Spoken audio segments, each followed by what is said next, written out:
to start. Rock concert movement number 1. The basic head bob. Ready, go. Oh, good. Frank's sending me cryptic emails in the middle of the night. If I go missing, I think Ed knows where to find Frank.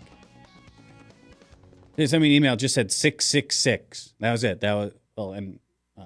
Mom discovers secret doctors don't want you to know, but I think that was like free email advertising. No message, just 666. You know, he called my show once. How'd that go? To get along better with you? I got rid of him pretty quick. But he didn't. I don't think he said anything too crazy. But he did call me once. Good luck with that. Yeah, I think you should continue the battle here on your neck of the woods.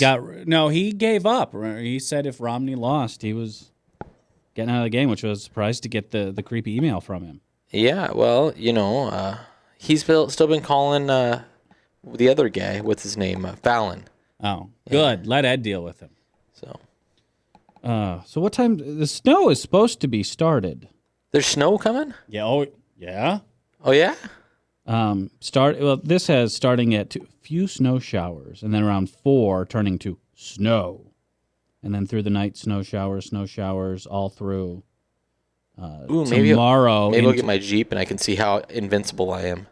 How long did it take you to get your driving skills back? I didn't ever lose mine. Yeah, no one gets them. Like, you don't just snow, click. This isn't the Matrix.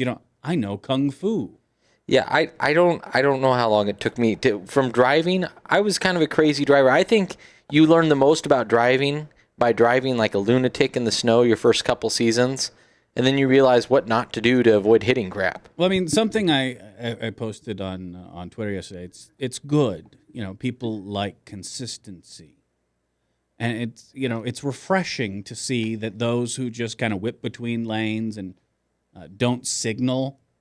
Are undeterred by the bad weather. Even on Saturday, right? Weather had cleared up and roads were getting back to normal. Not great.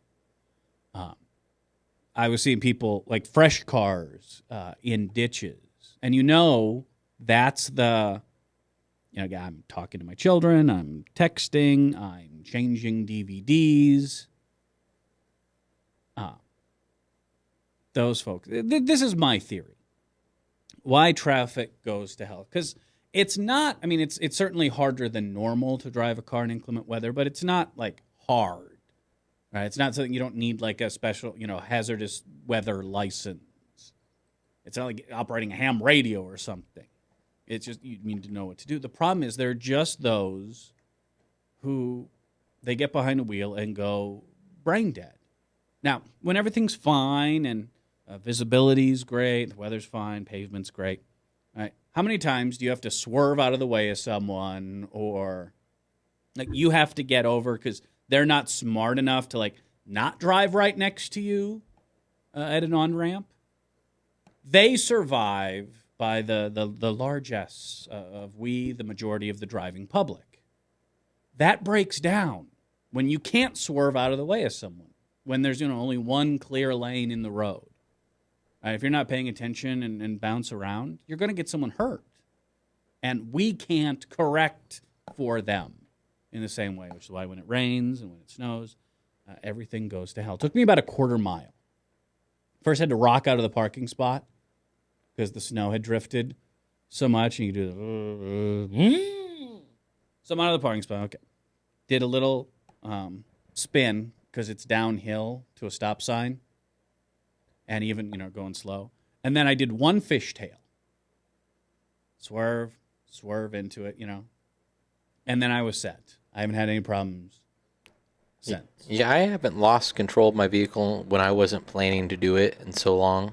Well, that's part of it, too. I think that is one of the things that helps is, are you the type of person like, oh, I'm taking a turn and the road is slippery. Let's see what we can do here. I do occasionally like to do that. No, I think I learned this as a kid. My older cousin drove, I think it was a Firebird in Iowa, Southern, through the winter, and he used to scare the bejesus out of me because he would do the. And finally, he let me in on the like when I don't, know what I'm doing. That's when to panic. When I, Yes. Yes, when you're When I'm sliding and there's nothing's working and you're like, I didn't mean to start doing donuts right now. That's when things get bad. Well, that's kind of where I was going for at the beginning. Like I said, I drove kind of like an idiot, and so you learn to drive very, very well, in a sense that you know how your car handles and the limits and your limits and what certain things do in certain scenarios. Well, I think it would be, and I don't know if cops do this anymore, but you used to bust people for like doing donuts.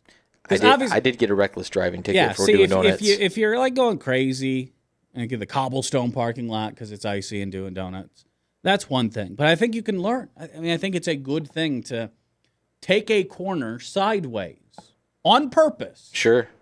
Just to learn how to handle your car, especially if you get a new car. I don't do it as much anymore as an adult because I realize that if something goes wrong, I'm out of car, and that's a bigger deal with kids and stuff like that. But, before I had kids, and I've always driven fast cars. It's just something you need my to favorite learn. My little turbo all-wheel drive Eclipses because you could pitch them completely sideways and then drive them like normal, just going sideways down the road because they're all-wheel drive. Well, my car will do that too. Just you may end up going ass first down the road. Yeah, no, these literally you could just pitch them sideways and then just drive. It was fun.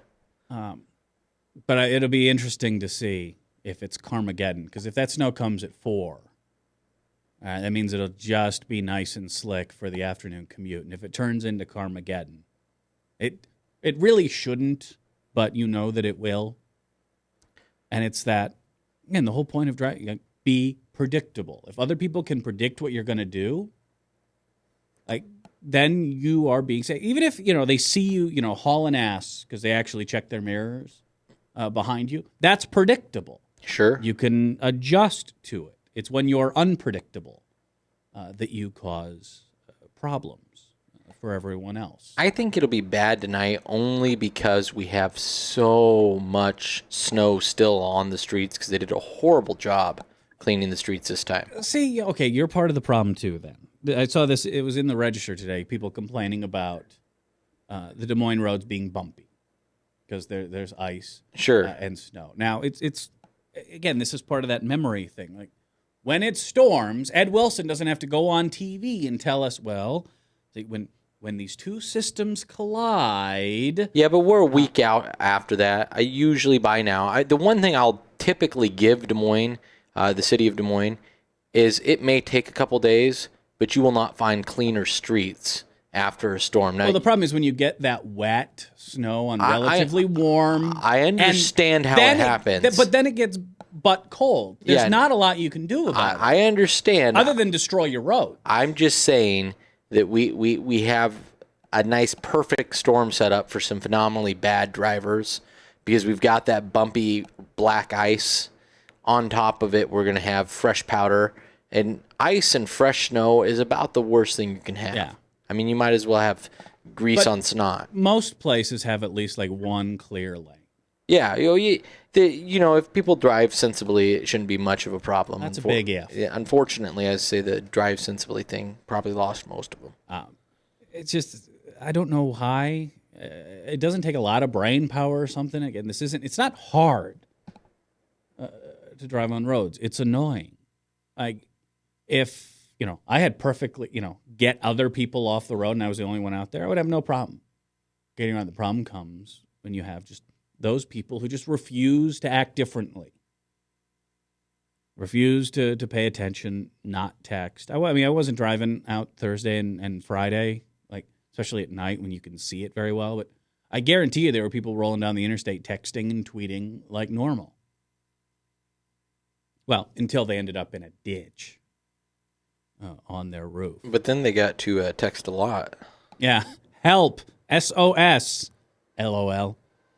All right. Phone number is 244-0077. Email if you want to send me creepy, cryptic emails. RadioBradshaw@gmail.com. Follow me on Twitter. Twitter.com/RadioBradshaw. Just go to thebradshawshow.com. Takes care of everything you want. Show archives. It's all there. Contact info. thebradshawshow.com. All right, so it looks like we're headed towards the fiscal cliff, which is really more of a speed bump, maybe a curb.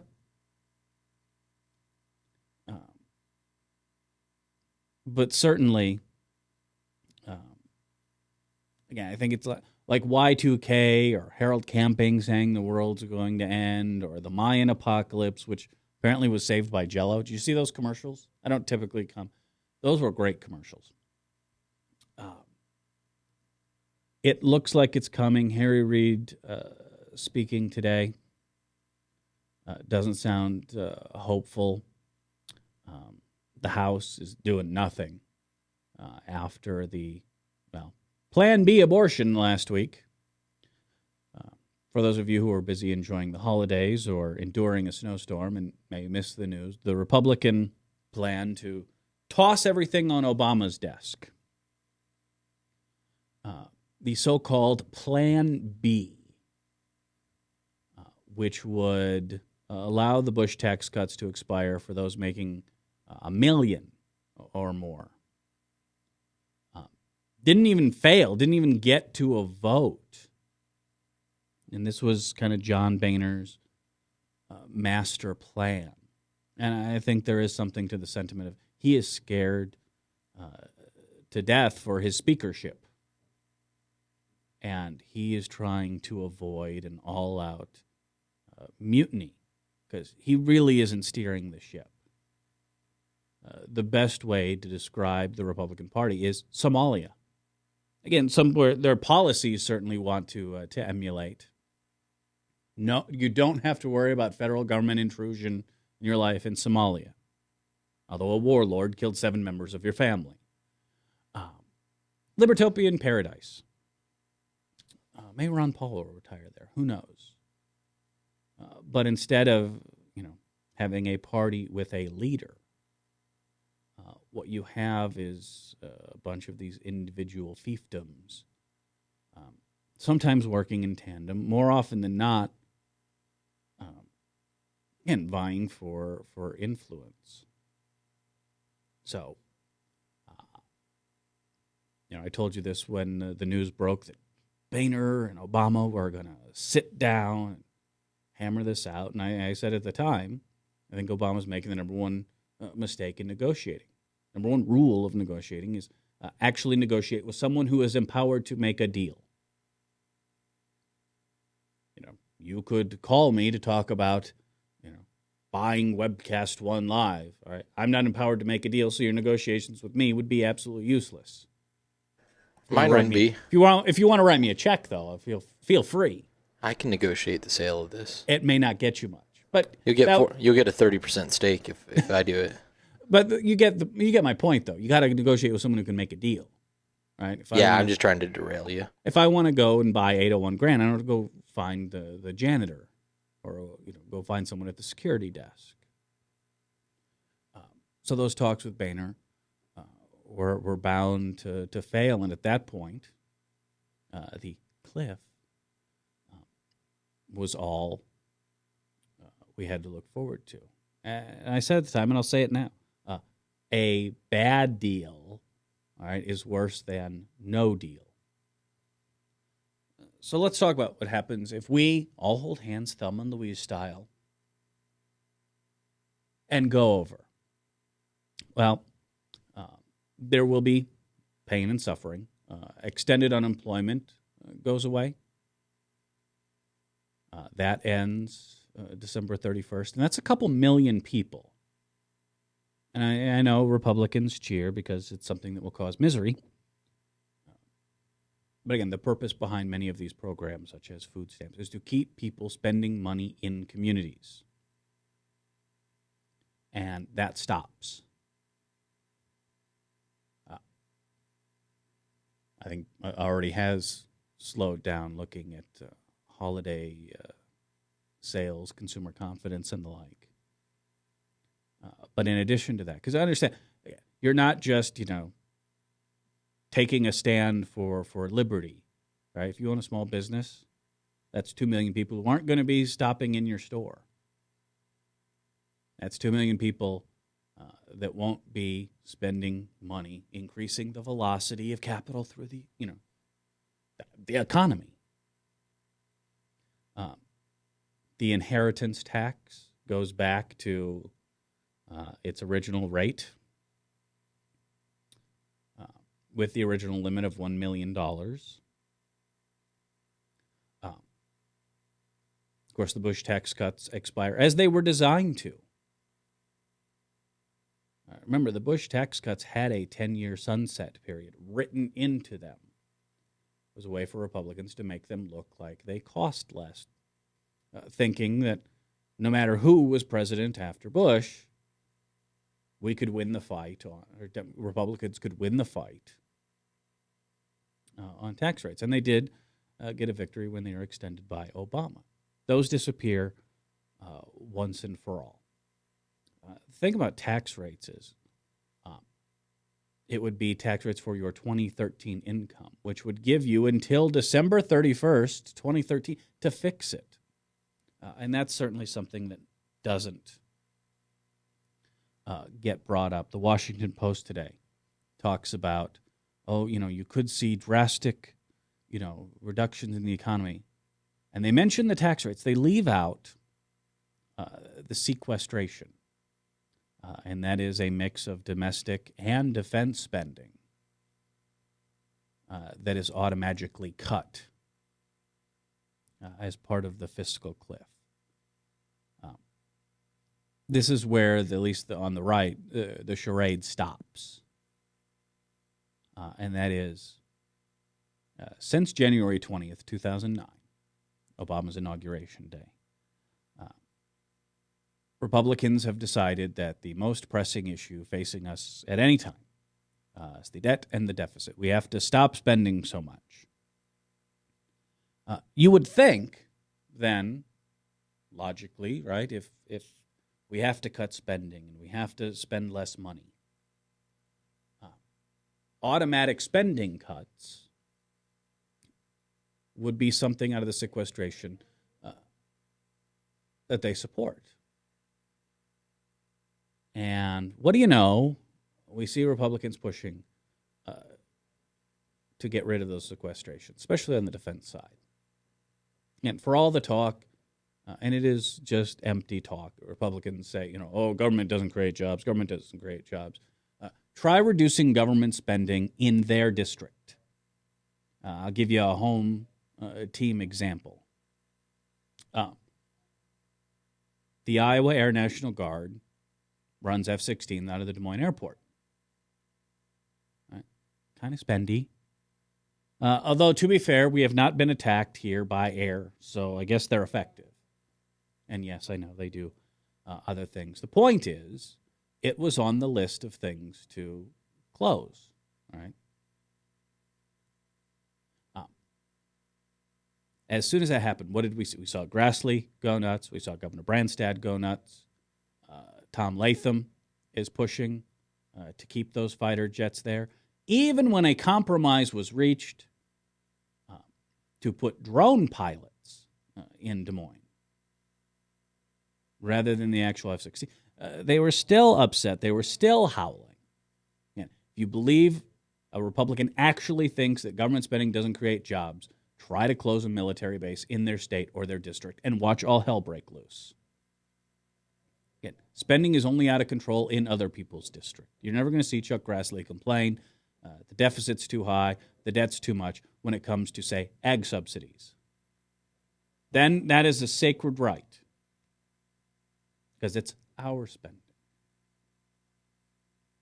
So this party of debt, deficit, debt, deficit, debt, deficit, when there's actual spending cuts, what they've been arguing we need for years, are a week away from coming to pass. See how they freak out.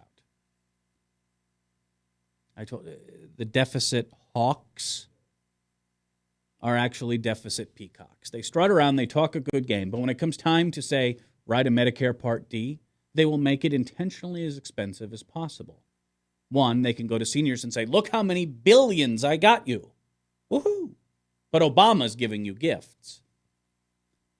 And two, you can throw in a nice goodie for the pharmaceutical industry because we can't bargain for cheaper drug prices no matter how much we buy.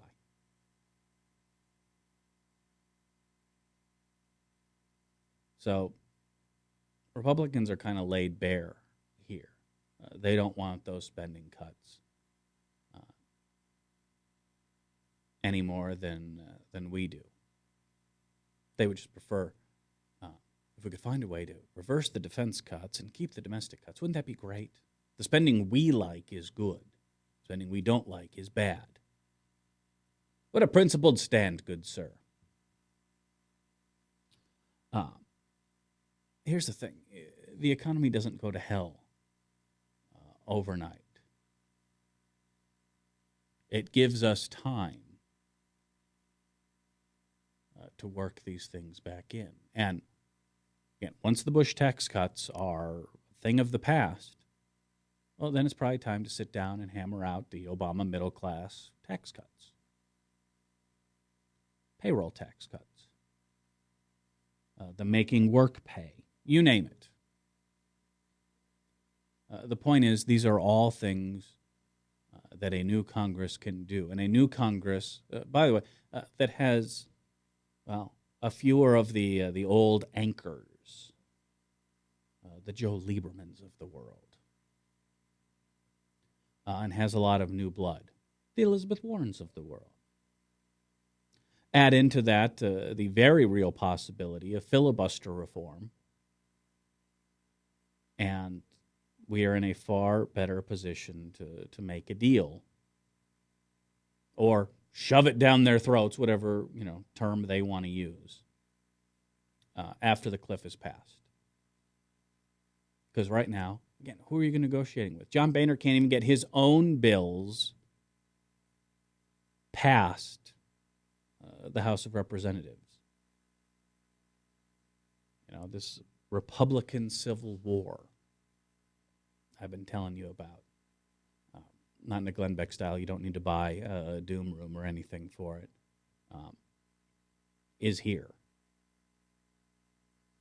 And you have the Speaker of the House, and arguably the most powerful man in the Republican Party that doesn't have a national radio show, is powerless to do anything. So, who do you deal with? We're going to have to go over the cliff. Now, one of the big problems we run into is then what happens to the Republican Party now? And again, as these little fiefdoms pop up, it's interesting to watch who's calling the shots. A lot of this stuff is laid bare. Good example is what happened in Michigan. I told you the story of Dick DeVos. He's the Amway guy. And he almost single-handedly pushed right to work into Michigan. The home of Hoffa, Teamsters, AFL-CIO, the big three. How'd he do it? Very simply, threatened to primary Republicans. This is kind of the unintended consequence of gerrymandering. Nate Silver has a nice piece at his 538 blog about how the number of competitive, close House races has shrunk drastically in the last 20 years. That's gerrymandering.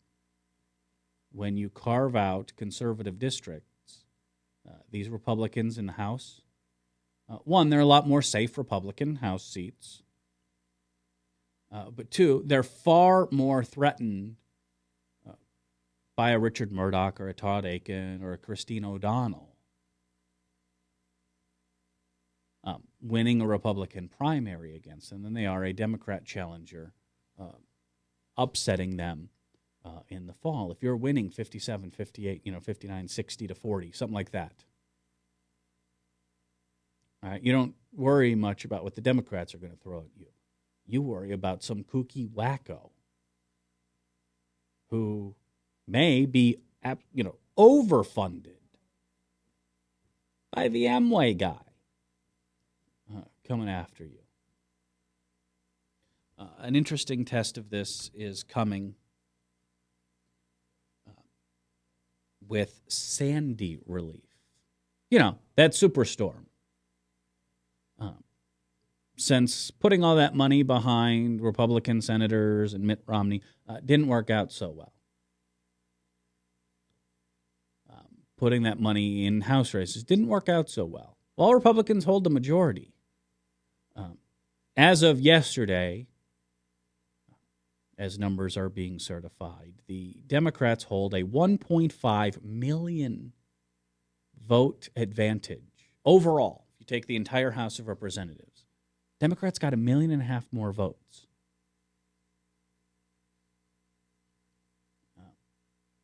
Post Citizens United, now that, Karl Rove and his fun buddies can spend any amount of money pretty much on whatever they want.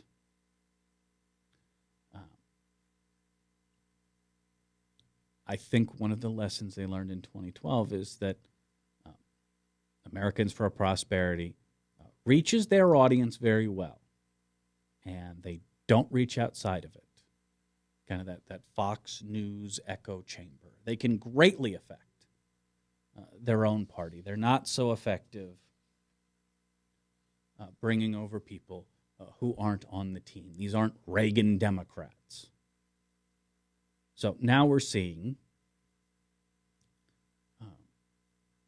their post-election projects. In the case of the Koch brothers, David Koch in particular, and his group, Americans for Prosperity. They were the ones buying gas at cheap prices. Remember, they would do those stunts? Their new priority is stopping the Sandy aid package. Steve Lonigan is the Koch brothers, as it was described, top deputy in New Jersey, the state that was probably hit hardest by Sandy, calls the aid package a disgrace. This is not a federal government responsibility. We need to suck it up and be responsible for taking care of ourselves. They're literally going after disaster relief. Motive? I couldn't tell you. But we've turned from, the boss, we take care of our own, to FYIGM, which is a lot harder to rhyme. But we'll see how many Republicans in the House who are scared to death of a Koch-financed, primary challenger vote to stop Sandy aid. This is far more dangerous and potentially destructive, even than the House trying to hold up disaster relief, trying to hold it hostage for other cuts. Because what scares me is a Republican Party, and it looks like this is where we're headed. In Michigan, Rick Snyder, the governor there, ran on and governed for 2 years, saying right to work, too divisive, it's too big of a problem. Now, let me translate that. There will be significant political blowback for passing right to work. There's a reason Republicans in that state, when they decided to throw right to work in, put it on an appropriations bill so it was harder to recall, harder to overturn by referendum, because they knew what they were dealing with. But in the end, Snyder and Republican, in their state house, were more afraid of a Amway billionaire than they were the will of the people. We'll see how many Because, yeah, right to work in Michigan was a big story. It wasn't a national story. It wasn't gripping people's attention. Sandy's a different story. And we'll see how many vote against Sandy Aid. Because they're afraid that the Koch brothers are going to fund some nutso who probably doesn't stand a chance in a general election. Ask Christine O'Donnell, ask Todd Aiken, ask Sharon Engel. These kookiest of the kooks don't make the best candidates, but they can win a Republican primary. Because we sane people don't go to those. They can appeal to the base. And if you're anything like me, the thought of a Republican Party that is controlled by plutocrats, billionaires, and not even like behind the scenes, puppet string pulling, but blatant, out in the open. What are you going to do about it? King Kong ain't got bleep on me. I mean, we're literally to a place where the governor of a state is scared to death of a single individual. Where, again, through New York and New Jersey, one guy and his political action committee can threaten the tens of billions that they're going to need to rebuild.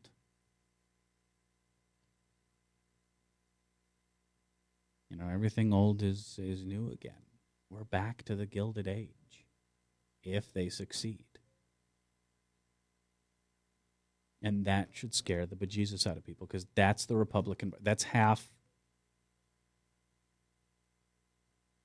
the political structure of this country. That isn't even just off the hinges. They're running scared from their own billionaire donors. All right, it's 2:02. Email me at radiobradshaw@gmail.com. Follow me on Twitter, twitter.com/radiobradshaw, for all of your, Bradshaw needs. All the contact info is all there. Email me, radiobradshaw@gmail.com. We'll be back right after this. It's the Bradshaw Show on Webcast One Live. Thanks for watching on this soon-to-be snowy Thursday. Back right after this.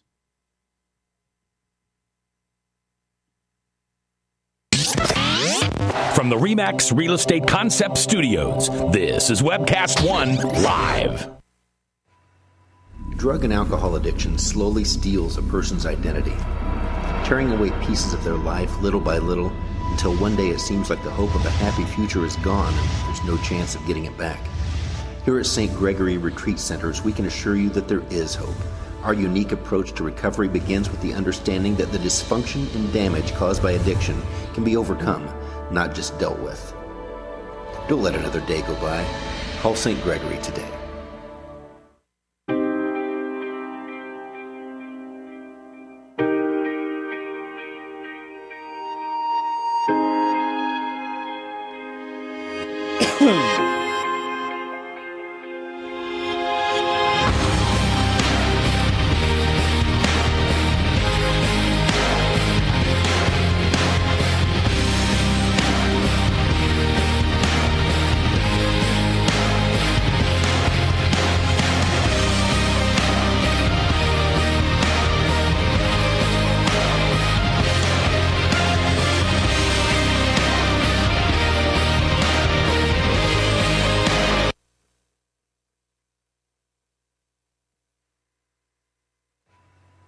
Drug and alcohol addiction slowly steals a person's identity, tearing away pieces of their life little by little until one day it seems like the hope of a happy future is gone and there's no chance of getting it back.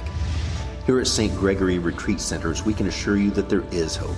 Our unique approach to recovery begins with the understanding that the dysfunction and damage caused by addiction can be overcome, not just dealt with. Don't let another day go by. Call St. Gregory today. From the RE/MAX Real Estate Concept Studios, this is Webcast One Live.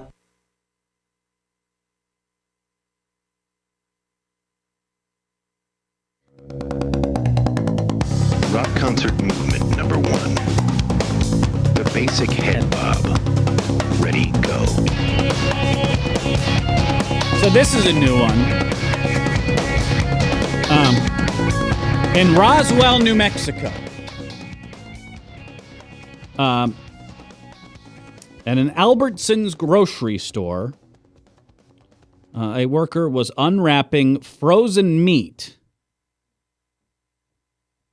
It was a case of ribs. And found a loaded gun and an ammunition pack. I know people like find obscure places for gun. I don't know if a frozen meat package is necessarily the way to go. I would pay good money to know the story. Hopefully the folks at Law & Order are paying attention, because I'd really like to know how a semi-automatic Rock Island Armory 38 Super and 7 rounds of ammo ended up in a pack of meat. This beats, and I figured this would be hard to do. This beats the gun that was just found sitting in a movie theater. I know those floors are sticky.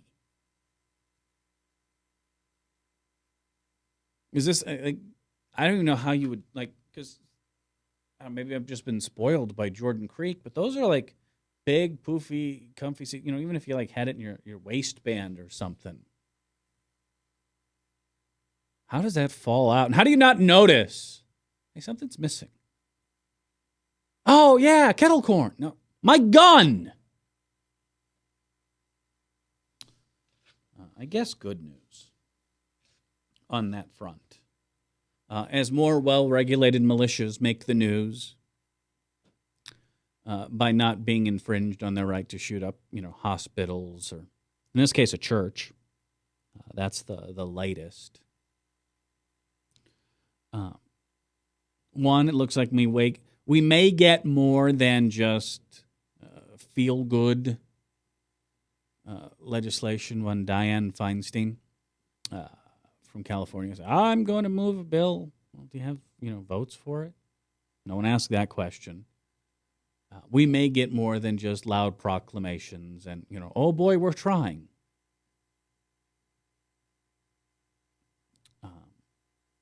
And it's probably time to talk. Do you really need semi-automatic pistols? Should the number of people are possible to kill, should it be determined only by finger speed? Because I've seen people, play StarCraft and talking like 300, APM, and it's a little crazy like that.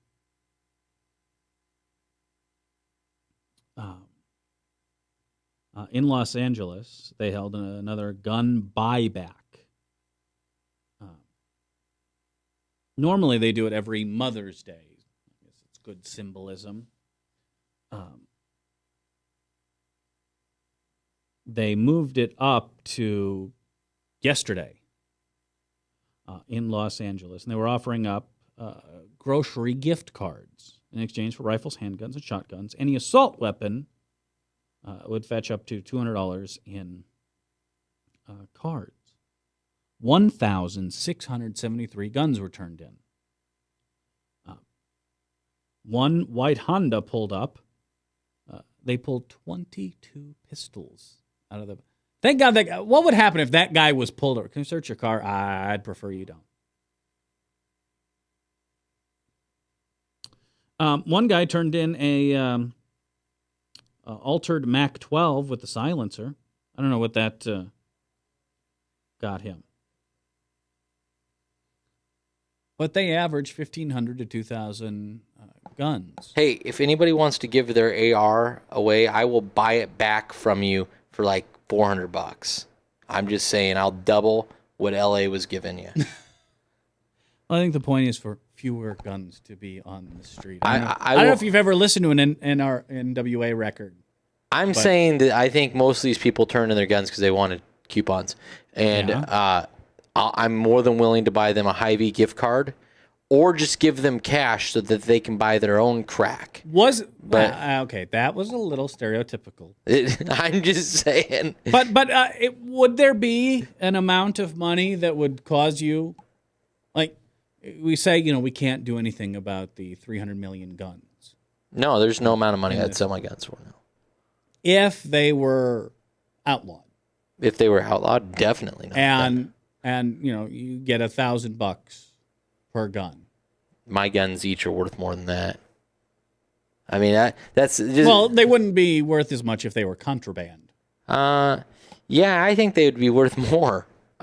If you... Well, I mean, yeah, if you want to be a gun runner... I know Lord of War didn't make it look all that appealing, to be honest. I don't know. I mean, if you like people with AIDS, it sounded great. He got the hookers, and he was like, "Oh, I think that's what you got out of that movie." I got that you can mix gunpowder and cocaine, and it's apparently mind blowing. I think that's like the the guy in The Crow that put the bullet in the shot. Yeah, I don't think that's something you're supposed to do in real life. I don't know. I don't think that would cause harm. It seems like a bad idea in general. Very. But yeah, I mean, plus you push too hard. The Lord of War really glorified the AK. I mean, which we're not talking about AKs, we're talking about Bushmasters. So I mean, I guess it's a silly idea to try to buy people's guns back off them. First of all, the government couldn't afford it. We can afford whatever. Dude, we can afford to invade countries full of brown people. Yeah, but we put can't. $1 trillion towards You couldn't. We'd get a lot more out of that than we did the Iraq War. You wouldn't get what you want out of it. What you would get is opportunists stealing guns to turn them in for free money. Because the one thing that all those things have in common. You know what? I know this sounds bad, but I don't know if that's a bad thing.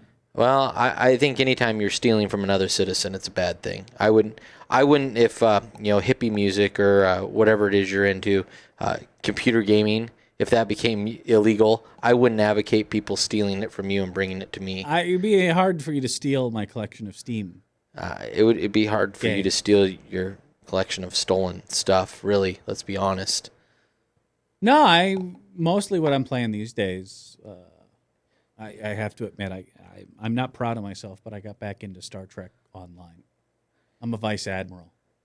I'm not even sure. I fly I have no idea fleet tactical escort refit. It's an updated version of the Defiant. Okay. Dual heavy cannons up front, board cutting beam. Why do you need heavy cannons? Well, because I'm going up against Gorn and Klingon. The average citizen. Why not just be peaceful and have none? You could actually do that. You can go through the diplomatic. Yeah, there you go. Arms, but you just disarm your ship. I have to get more dilithium. See, I think it's these violent video games you play that are a problem. You're right. If I see a Klingon, I'm going to shoot on sight. I admit. I think I've been transfixed. I think unfortunately Klingons are very humanistic, and I don't know that you could separate one in reality. So I'm just going to say that you're violent. An angry warrior race. If you come at me with a bat lath, you're going down. Yeah, I'm just saying that it's your violent. Because you're either a violent Klingon video games or a pasty nerd. But the problem is, you don't. No one's been killed by a violent video game, right? This Lanza kid didn't come in with copies of Doom 3. That's debatable, though. Throwing them around. What's the effect of that video? Because I'm a Call of Duty guy, so I'm going to attack something I like. But have you decided to join the Special Forces? I think that the Call of Duty and those games like that could influence somebody to potentially be more violent. Now, I'm not saying that that's going to be the main thing or the only thing, but when you've got somebody that's prone to violence and you give them video games where shooting other people is okay, and video games like Call of Duty, where I think the last 2 or 3, they've had some scene that almost got taken out because it was so violent. One of them was going through an airport and killing civilians. Okay. I think it was Call of Duty 4. You played the terrorist. That was the first Modern Warfare game. I think it was first Modern Warfare. You walked through them all. I mean, I played it. I've even played, and they gave you can opt out, but nobody opted out. No, the AC-130 scene was so much better. And so you got these video games where it's advocating these things, and you don't think these have a factor at all in this? I think you're crazy. No, I don't think violent video games are why people Not a factor at Violent all. video games didn't have anything to do with the dude who set his house on fire so he could shoot emergency responders. I don't know. I don't even When a understand team that. does it, and again, this is no different than Tipper Gore claiming that Wasp and Twisted Sister was leading the decline. Then it turned into the satanic. I think all these things. Like I think possession they're right theory about all that these Dungeons things. and Dragons was going to lead. I think kids. Dungeons and Dragons is the most stupidest, dumbest thing that mankind has ever thought of, and anybody that plays it probably is a serial far killer. more effective than any abstinence program conservatives have ever come up with. I'll agree with you. And, But when hands got raped daily. I'm just saying. when they're shooting up a Sikh temple, the first thing they do when a kid does it, when a teen does it, is they go to the pop culture, whether it's Marilyn Manson, whether it's video games. We saw at the NRA press conference, they're still bringing up American Psycho. So apparently now Christian Bale and Huey Lewis in the News lead people. I don't know. I mean, we got a guy that walked into Or a was it- Christian Bale movie and shot up a theater. Why is that unreasonable to link him? What's one of the core elements of the Batman mythos? Huh? No guns. Yeah. Except that there's violence all over. And Right, but he wasn't coming. Let's be honest. If he had come with batarangs, the Dark Knight had lots of guns in him. Whether Batman used them or not isn't really the point. And he had them installed on his vehicle. so then why did someone go and shoot up a church? Why did somebody go? Was it because of all the violence in the Bible? No, I think people go and shoot up religious establishments out of ignorance. But no one would think of blaming all the. I mean, you got to admit the Bible is a very violent book. We blame Glenn Beck, or we blame the teachers they're sitting under. We do blame their circles. You act like the only one I blame on Glenn Beck is the guy who went to shoot up the Tides Foundation. Okay, but you would say Glenn Beck had something to do with that, except thousands and millions of people listen to Glenn Beck, and not one of them received that message from Glenn Beck to go shoot up the Tides Foundation. Well, one did. Except that guy. Luckily, he was stopped by the California Highway Patrol, who the guy got in a shootout with.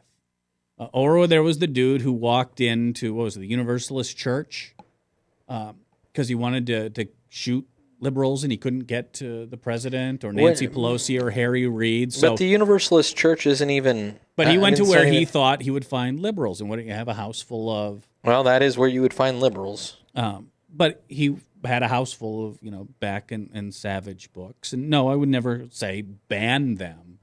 I think that we need to My examine argument their is more speech. that guys like Beck, I mean, if someone, legitimately, went to go, shoot up something that I said was bad, I would question myself. Well, I think they should. I think there would be. I don't think those guys go out of their way at all in any way, shape, or form to discourage this kind of behavior. They just don't. I've listened to Beck and Hannity and Savage for years, and I've never heard, now don't ever go and do anything and act this way. We want to make sure we do everything legal and in this fashion. And if we do have to have a giant move somewhere, we'll do that. After the guy shot up the health center, and then the guy shot up the. But that's too late. After these events, after the Tides, you did start to hear that. They But that's did too late. throw that in. That's too late at that point. Because when I would talk to affiliate folks, it was something that I brought up. And it started innocuously enough. Well, innocuous, I guess, is in the eye of the beholder. Remember when Michael Savage went off on an autism rant? I don't remember that. This was... You gotta quit playing with your mic, though. This was like 5 or 6 years ago. And basically said, they're just disobeying children, and you smack them around a bit. Caused a bit of an uproar. Yeah. And this was before as it should. This was before I got my first programming gig. I was just working on the station when this happened, and we had to play a bunch of autism PSAs, autism awareness, and the like, kind of as contrition, and to undo the damage. I don't know that it undoes Savage damage. might have done. But when it then took the step to Yeah, and the Tides Foundation, I think, was the kind of pinnacle because he specifically said he was going to shoot up the ACLU and the Tides Foundation. And, look, I'm a card-carrying member of the ACLU, and I've never heard of the Tides Foundation. The only way.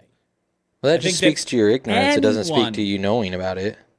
You have no idea the fundraising pitches I get. Everyone and their mother sends me that stuff. But hold on. Because none of your party wants to work, so they need other people's money. But the problem... Hello, Freedom Works. No one's walking away with an $8 million severance. That bothers me, too. It should, because... all those organizations like that. They assume their audience, rightly so, is a bunch of rubes and dupes and marks, and Glenn Beck will ask his audience to send the Chamber of Commerce money to ship their job overseas. But getting back to it, the Tides Foundation ended up on Glenn Beck's blackboard, right, as part of George Soros's spooky dude plot to end the universe. George Soros is kind of spooky, though. He's not spooky. He spooks me a little bit. I'm scared of him. The fact that he's a Jewish banker might have a little something totally to do with it. That's exactly I'm anti-Semitic. That's what it is. No, not at all. But the guy's agenda is spooky. I mean, I don't know what else to tell you. Make a ton of money? I think if George Soros gave the same amounts of money to the same causes the Koch brothers did, the same people who hold him up as a paragon of all evil, would be appearing at his fundraiser. Well, that's because it would be ideologically opposed to where he's giving the money to. Yeah, all they care about is where he gives the money to. They don't care how he made it. I don't care how he made it. I do care about where he gives it to. How somebody makes money is as much as a concern as how you spend it. Now, I would agree with that, but that's very class warfare-ish of you, Dan. Well, I don't really care. I don't even know that that's real. Class warfare? Yeah, I think that's an invented term by both sides to propagate. I don't know, man. Taking of other people's money for. I'm with Warren Buffett on this one. Class warfare is real, and we the people are losing, and have been for 30 years. Warren Buffett actually just retracted that a couple weeks ago and said he said that class warfare didn't exist. No, he said that the Democratic Party and a bunch of other things were going way off where his vision was, and they no longer aligned with him.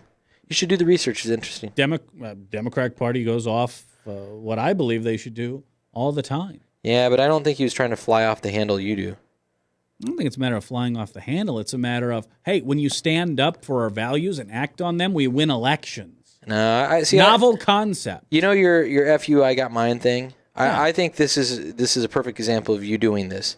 You're saying, get rid of your guns. I want to take your guns because you don't have any. But when I bring up that your video games are kind of violent, we should look at that. Oh, don't touch my stuff. What is the purpose of a video game? The purpose of the video game is to entertain people. And if what is the purpose of a murdering gun? Innocent people in an airport is entertaining, then we should look at that. I don't think any. And the purpose of most guns. Any mass killer or murderer has claimed they were doing it for entertainment.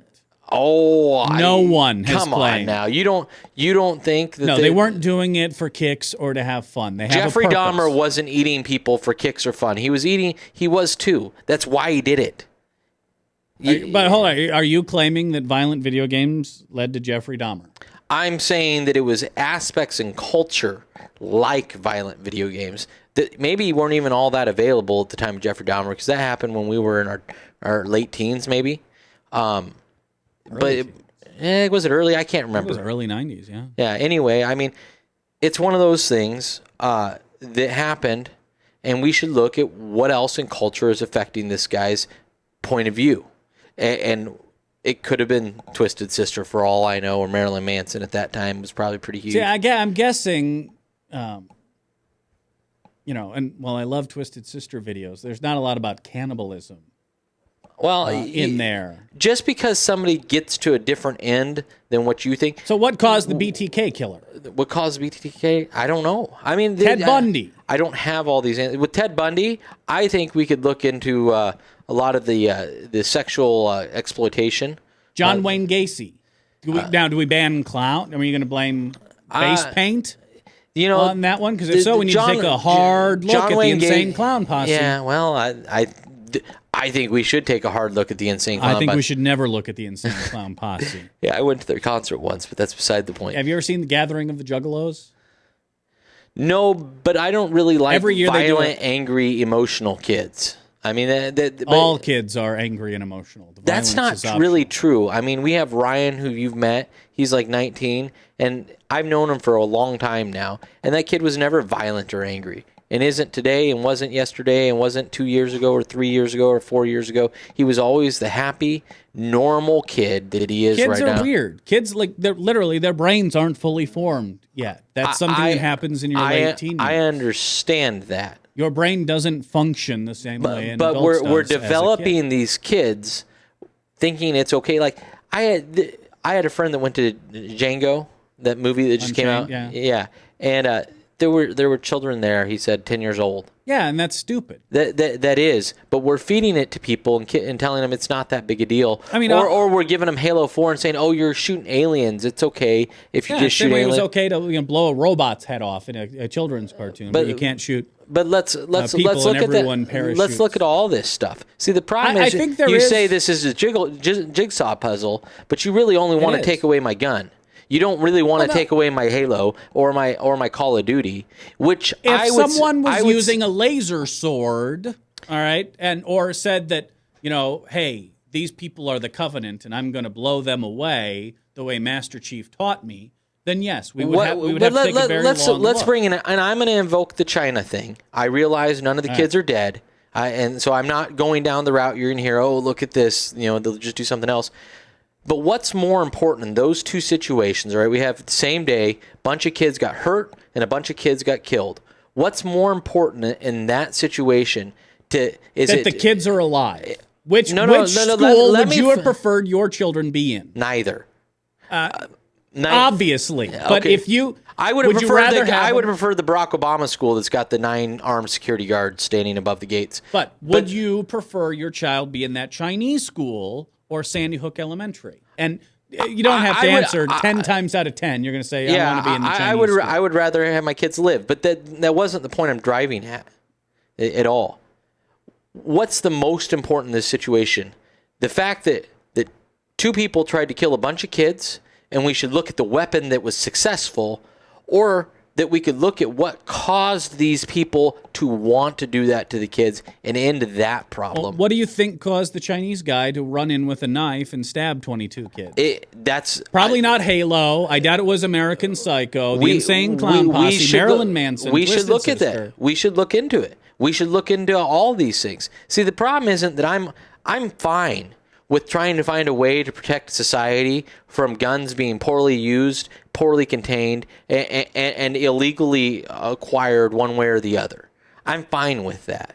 What I'm not fine with is disarming myself, who would do nothing wrong with my guns, taking my guns, which are perfectly safe where they're at, and trying to give me a frickin' grocery certificate when we won't even look at the other causes. We could forego the grocery certificate. Yeah, when we could look at the actual cause of why these things happen, what happened here. And it sounds to me, in this case, like with Adam Lanzo, it sounds to me like his mother was a bad parent who didn't properly treat her son with the treatment he needed. She supplied him with weapons and taught him to shoot him, knowing that he was mentally unstable. That's silly, and then she let those things be accessible to him. Apparently, at all hours. And I've ran through this in my head, and the answer for her is she shouldn't own a gun. Because you know what? Maybe the kid gets a knife and threatens her with life to give him the key to the safe or whatever. He gets the number out of her somehow. She just shouldn't even have them available to him. He shouldn't know where they are. No, she probably just shouldn't have had them. But that's one mother in one situation that was a bad call. No, I agree. I think obviously if you have someone not 100% there, which I think everyone agreed the kid was off, probably keeping weaponry. I mean, I think that's someone who should take very close to heart the facts that you are far more likely to be shot by your own gun or have someone in your family or close to you shot by a gun than a bad guy, but she was paranoid and quite frankly, I think we're lucky the end of the world that this guy didn't make some kind of bomb in his car and drive it through the school and kill a lot more people. I mean, I don't. Oh, he I don't. he didn't have easy access to a bomb. Like I said, I think we're Now, lucky. I think we're lucky he wasn't could an have adult. gone Anders Breivik, the guy who shot up the children's camp, and that was years of like he literally bought a farm so he could get access to ammonium nitrate. Sure. Because it's restricted. Well, I'm glad that he didn't have that capability. But hold on, he went through and put in years, and I think ended up spending like hundreds of thousands of dollars putting together this attack. Our killers are not as thorough. Well, Again, I'm so glad. much for American exceptionalism. I'm glad, but I think that if we can look at the end product and make adjustments there, and I think we can look at the beginning of the process. And the beginning of the process is poor mental health. It is poor parenting. It is exposure to things that a mentally unstable person shouldn't be exposed to. And those are all things that should be talked about because, quite frankly, I wouldn't want my kids at either school getting attacked, whether it was successful or not. Because it's not like the knife guy wasn't trying to kill those kids. He was, but it's a lot harder with the knife I than understand, it is with and the Bushmaster, even if it's a crappy gun. I'm glad that he was unsuccessful. You can't spray knives around the same way you can bullets. I am surprised at how effective this Andrew guy was with the gun. To be honest, I don't think the average citizen probably could do this. I don't think you could replicate. Look at the what's the guy? I can't remember his name in Columbine. Way better armed than this kid. Yeah, they had an armed security guard at Columbine. That didn't stop not anything. Columbine, the Colorado shooting, the Batman guy. Lofner. Yeah, Lofner. That guy had way better armament and did way less damage. So I mean, I don't know. To me, this kid was pretty well trained, and I'm really surprised with what he got away with, and especially with the low grade. I mean, you got to remember, Bushmaster's like the gun you wouldn't tell people you own. It's like the PBR of firearms. Yeah, it's a piece of crap. I would never buy one of these. Seems kind of trendy. Well, and that's the Webster, New York shooter. And I wonder how intentional or unintentional that is. I wonder if that's connected or not. It is kind of weird that he would have the exact same model and everything. Either way, even if it's completely unregarded, I mean, that guy was a convicted felon and had no right to those weapons at all. And so we need to look at where he got them. Well, didn't he get them through private sales? I don't think they've established that yet. I was reading up on MSN and on the AP, and I don't see them having that established. Yeah, because the gun show loophole and the private sale. There's no gun show loophole. You can't go to a gun show without your permit and buy crap. The only thing you could do is go to somebody like you, and if you had one and buy it. How many guns do you think are for sale on Craigslist? I mean, None. Does Craigslist Craigslist does not allow guns. Neither does eBay. You have to, and the online marketers that do, you have to go through a gun shop like GunsAmerica.com or We Buy, or there's a couple other ones that have some kind of crazy gun name in them. You have to. So what is the gun show loophole that everyone's talking about? That's a great question. I have no idea, but you can't go to a gun show. We can go to a gun show this weekend. I'll take you there, and we should try. I don't think I'd fit in. I don't want to read the Turner Diaries. Let's go there and see if we can buy a gun without a license. Neither one of us currently. I don't have my permit to carry or to acquire right this second. You don't. Let's go and see and do some investigative reporting because I'm going to tell you the answer. The answer is we're probably going to get arrested, and we're not going to end up with a gun. Unless we found some Joe Schmo that wasn't. People keep finding Joe Schmoes, so there's obviously a hole in the system. Well, that's gun laws not being enforced. You should, if you sell a gun to a felon knowingly, you should go to jail for the rest of your life. No pass. Well, I would just make sure not to ask then if knowing is half the battle. Well, the problem is you got to establish didn't know. Yeah, I think it's perfect. I never asked. He said he was cool. You're supposed to see their certificate. I mean, you'd have to do it illegal. These guns are obviously. I mean, but that's a problem. So let's figure out how not to get guns sold illegally.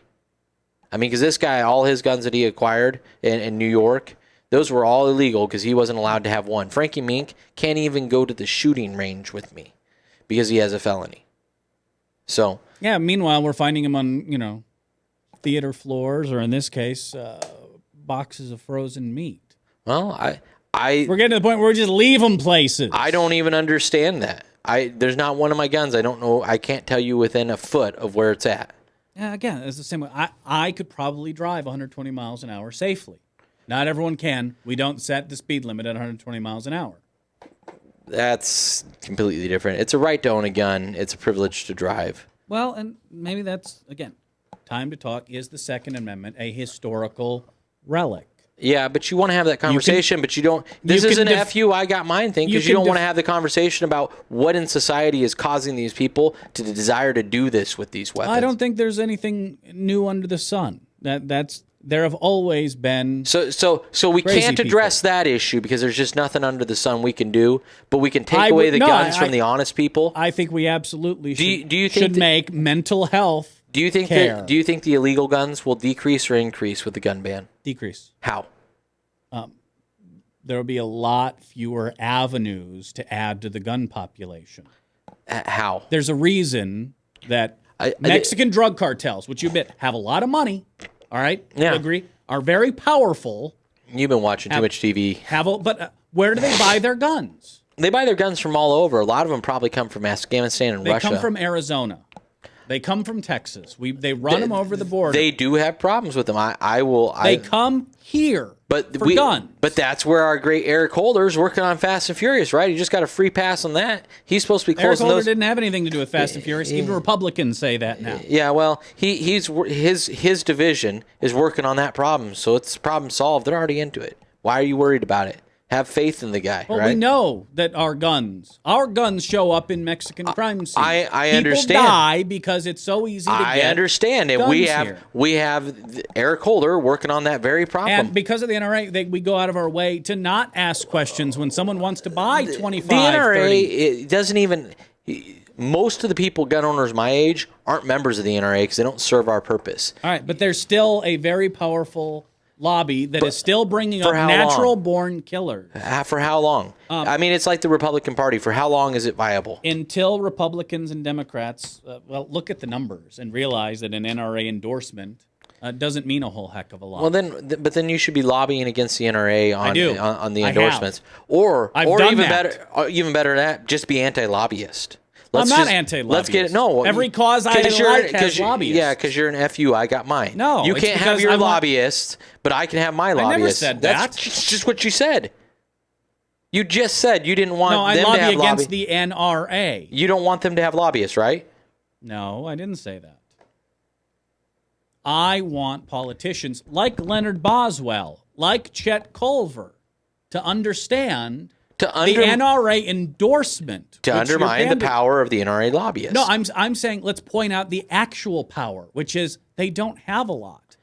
Because the endorsement is different than lobbying. I'm talking about the electoral consequences of an NRA endorsement, which are actually very little. Only 1 in 6, all right, NRA-endorsed races is won by less than 5 points.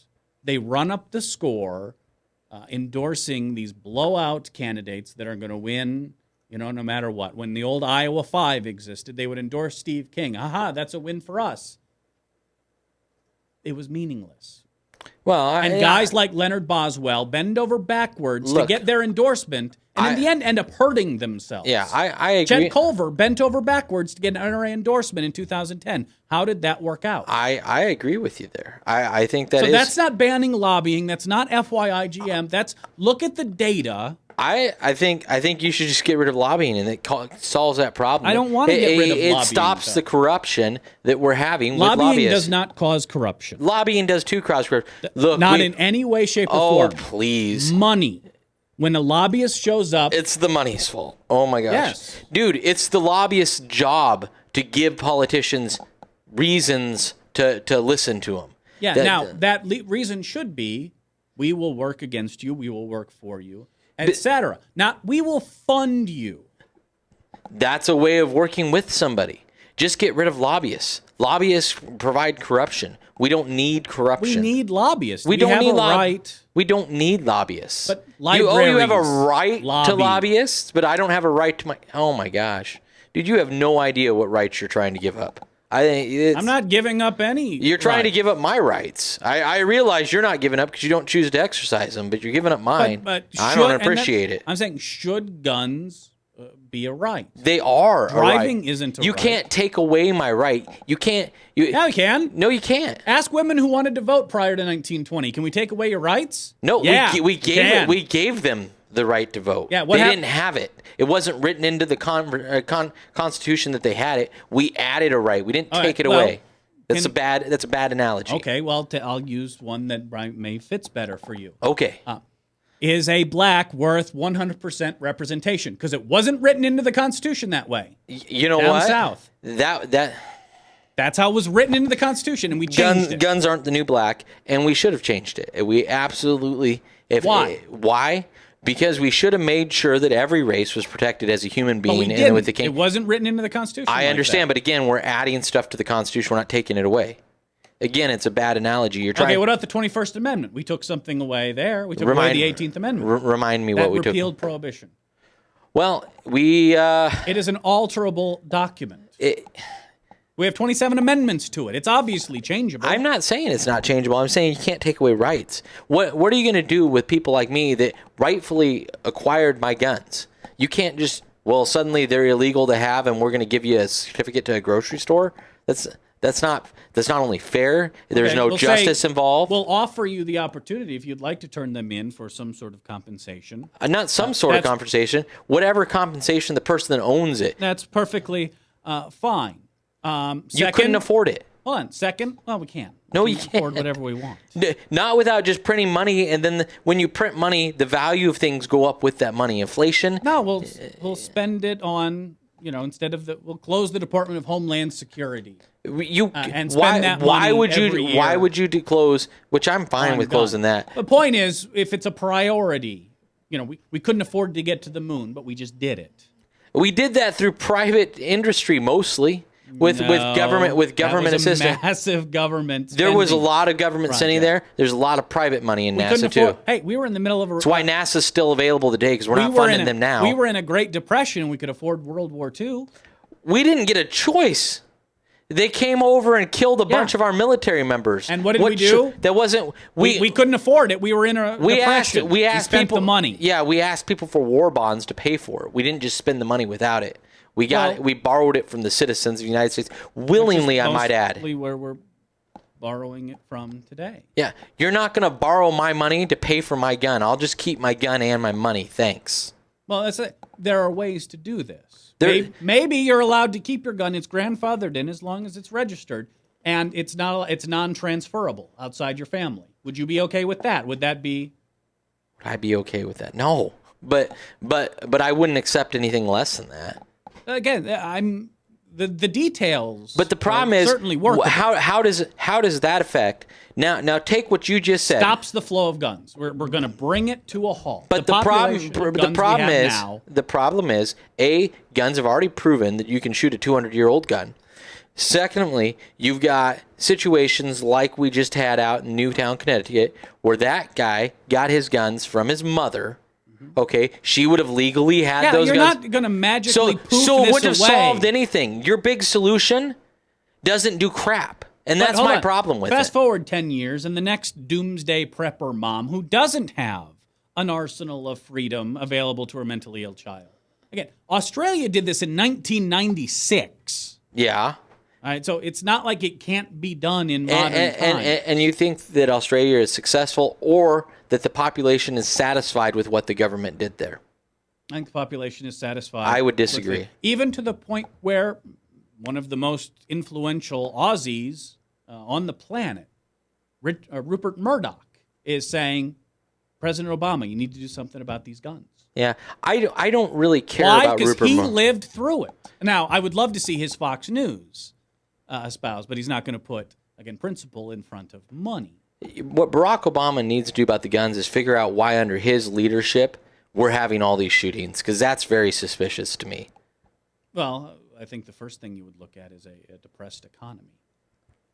That poor people shoot people, and you think I have a I class didn't warfare say issue? that. I didn't say that. That's what you just said. No, I didn't. Oh, we have a depressed economy, and Yeah. that's why poor people shoot people. That's what it means. No, that's not. That's what it means. No, that means it's a very stressful time. It's the because same you're way. poor By the and way, don't have any money. No, because you see reactionary politics.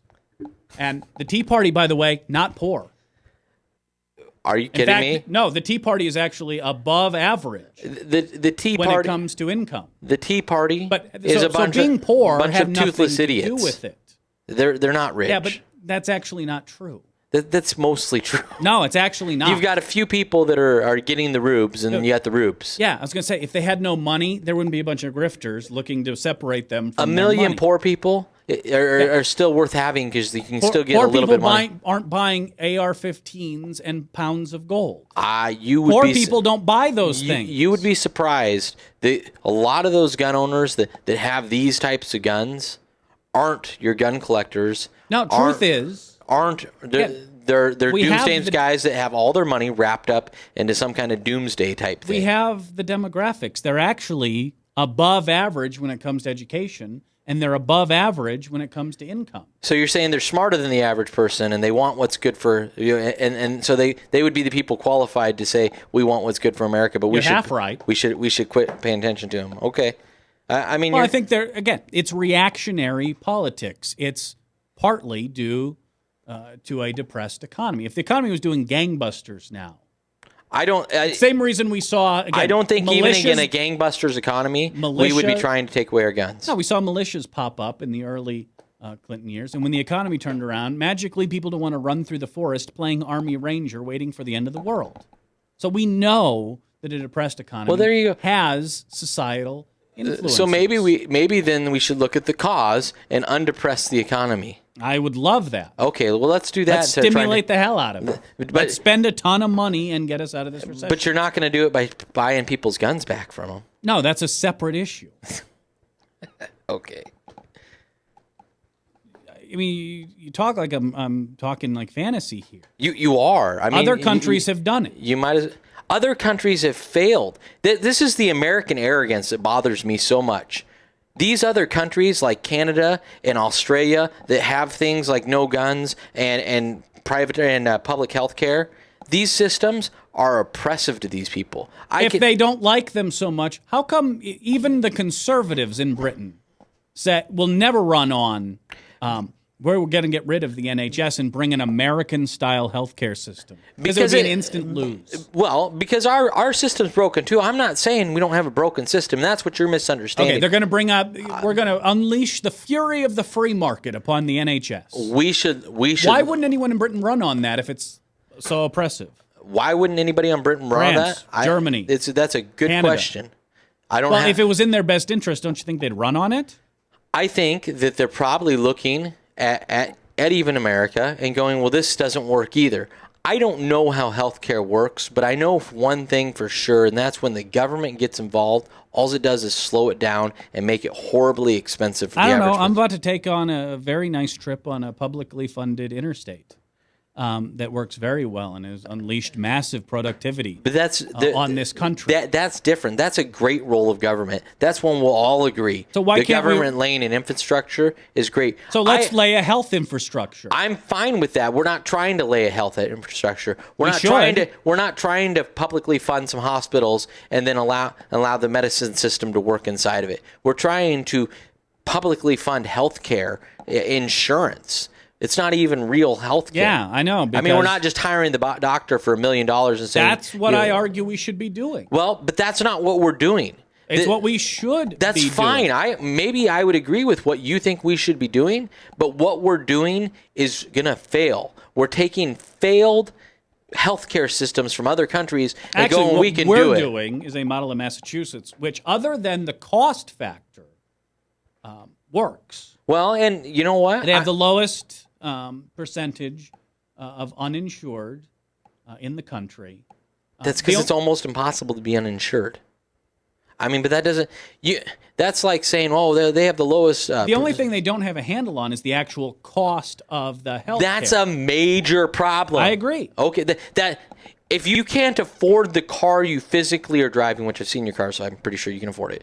But if you couldn't afford the car It's a major problem to own that car because inevitably you're not going to be able to continue driving it. Yeah, but much like a car, sick people spread the cost around to, But if it's perverse what they say about Barack Obama. Every single American with health insurance pays extra because of the uninsured. I understand that, but We're when you pushing just the call them all uninsured. insured, that doesn't solve No, the we problem. actually give them insurance.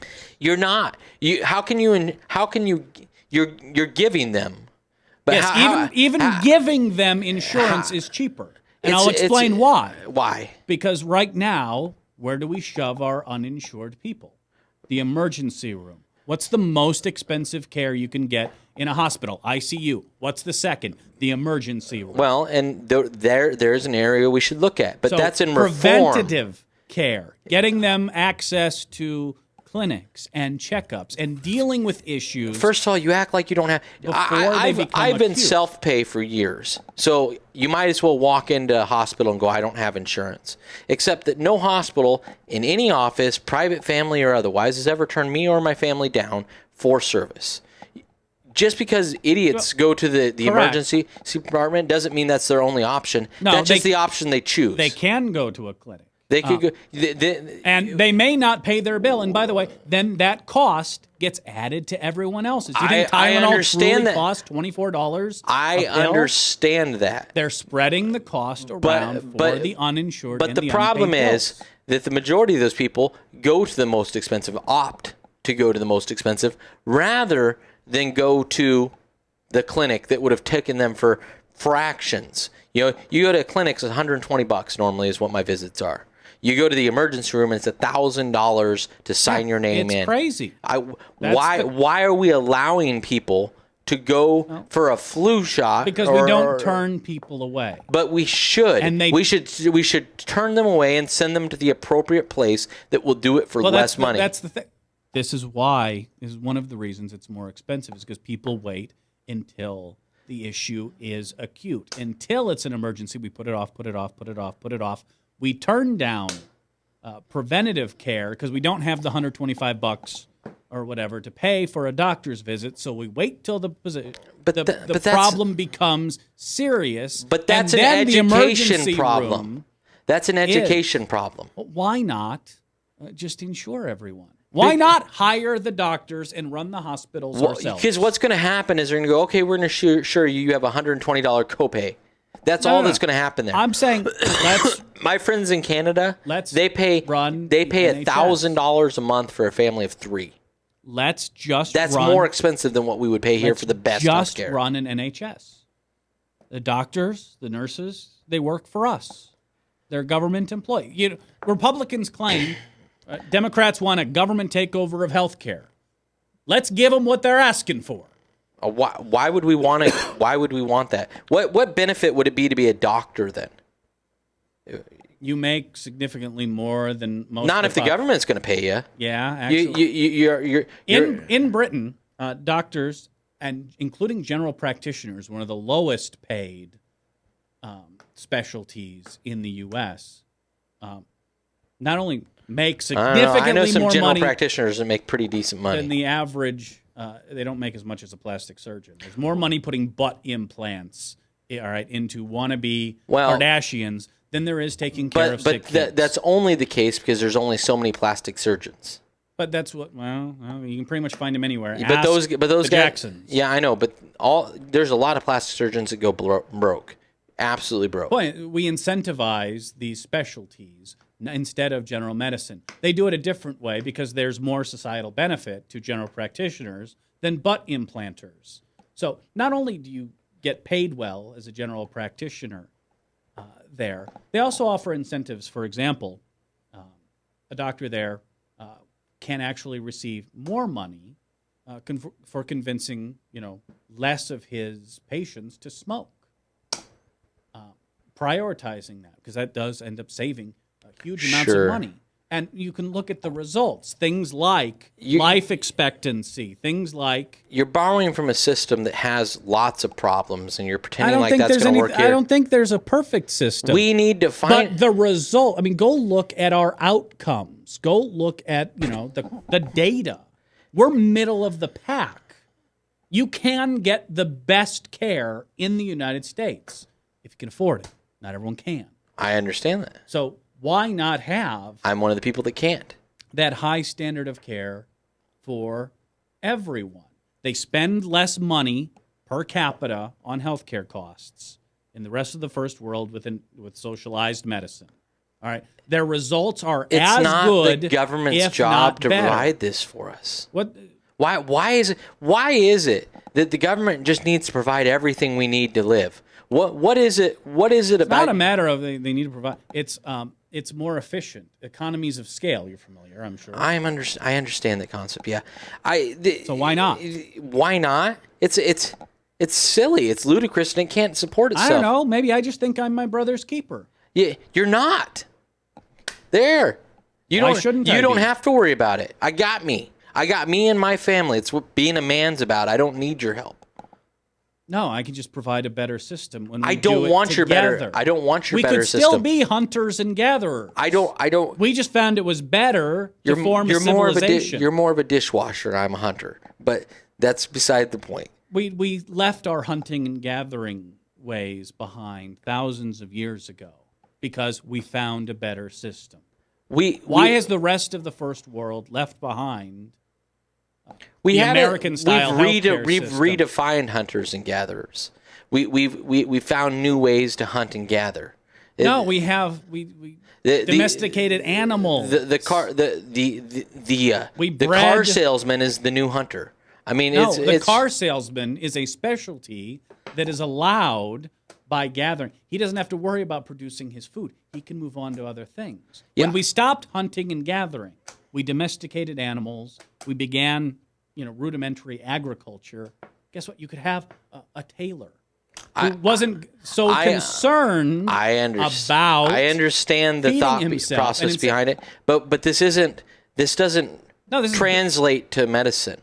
It's not like... Why does it not translate to medicine? Because you're trying to pay for something that's really expensive that we don't have the money to pay for. Why does it have to be really expensive? Because it is. That's a better question. Why can't we make this so that the normal person could afford it without giving it to them?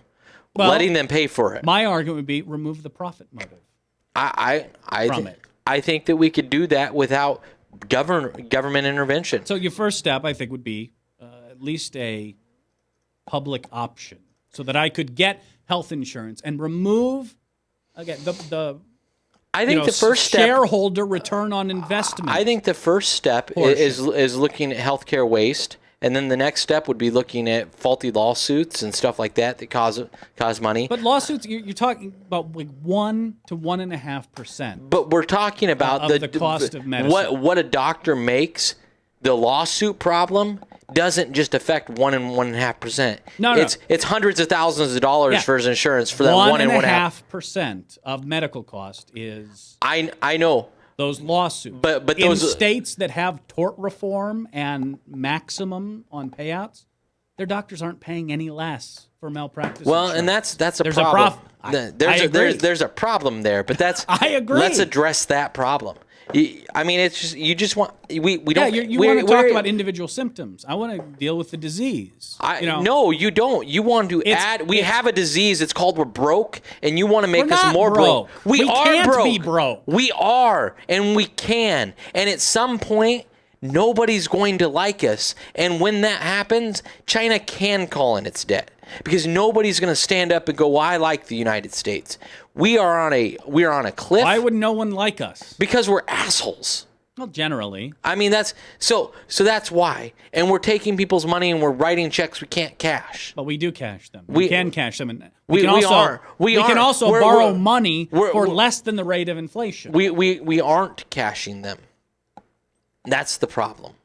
We're out of money as a country. We're not out of money. We are out of money. You're crazy. Everybody. Why are we in a recession if we're not out of money? Do you want to go back to the credit crunch and the housing bubble? And that's why we're in a recession. By the way, you want the quickest way to get out of it? If Barack Obama had just grown government at the same rate Ronald Reagan did, not even the rate that George W. Bush did, right, we'd have over 1 million more new jobs in this country. We don't need 1 million new government jobs. No. I didn't say 1 million government. We have fewer government jobs. That part would be obvious. We would have private sector jobs because government spending does create jobs. Ask anyone who's got a military base in their district. Yeah, we don't. Why do you think Chuck Grassley is freaking out that they're going to shut down the Air National Guard F-16 wing? Yeah, I understand. I get government spending does create jobs. It sure does. But so let's do more of it. Let's create more jobs. Let's not do more of it. Let's grow our way out of a recession. Let's let business create more jobs and more fancy things like iPads and bring those things and incentivize not with more government spending. Absolutely more government spending. Oh my gosh. Because we have a demand-driven economy in this country. As a business owner who owns successful businesses that gross more than I think you would even get your head wrapped around, I'm telling you, the government hasn't helped me, nor does it incentivize me. And in no way, shape, or form do I want them to spend more money to make my business bigger. I want that to be organic so I can control it. The only thing that would cause you to expand your business is more customers. If you were leaving money on the table, if you had customers clamoring for salon time, you would expand. Yes. It's demand-driven. I understand. So how do we get more money into people's hands so they want salon haircuts rather than how do we get more money budgets? into people? First of all, I don't want just a little bit of money in people's hands. I want to make sure we can get them in the high-end services. Second of all, I want people to be able to afford it and come back because what's happened with all this stimulus stuff. What's your solution for that? My solution is tax reform. My solution is looking at all these things honestly. Maybe do let the upper percent pay higher taxes. I'm not necessarily against that. I haven't weighed it out because I'm not in that conversation, quite frankly. But cutting taxes. The reality is the American government runs a deficit every year. That's a problem. If I, as a business, ran a deficit every year, I would end up at the end of my life owing so much money that it would be overwhelming. Yeah, but you're not a country. You're not the reserve currency of the world, and you don't have franking or. But the problem is, at some point, we're not going to be these things anymore, and it's happening to us fast. That's the thing. It isn't. We've been warned that. Again, massive inflation is coming. We're only 200 years old as a country, and we're having these problems. But they've been telling us for years that Zimbabwe-style inflation is just around the corner. Your vision and your presupposition is formulated. No, it's formulated off of 34 years of your existence, and I will. No, it's not. That's the beauty of the written word, is I can actually, read history. I understand. If you read history, you would know that we have 200 years, and that's not enough time to make these claims that we're infallible. Because 200 years ago, I would in no way, shape, or form 200 years the claim ago, we're the United Kingdom thought it would rain forever. Where is it now? It's not raining. Sun never set on the British Empire. It's the sunset. They are not. They're not trendsetters. They're not the superpower we are. They're nothing, and this is 200 years. No, I would argue, they overexpanded. Well, very similar to this is what America is doing, and if you really look back at history, but the spending isn't an issue. The spending is a huge issue. It is. It's a false problem. You're a half an hour over. Sign out. I'm sorry. I don't. Deficit peacocks. Accomplishing nothing. We got the other show trying to come on. All right, I got to get out of here. We'll reconvene tomorrow at 1:30 here on The Brad Shaw Show on Webcast One Live. Thanks for watching.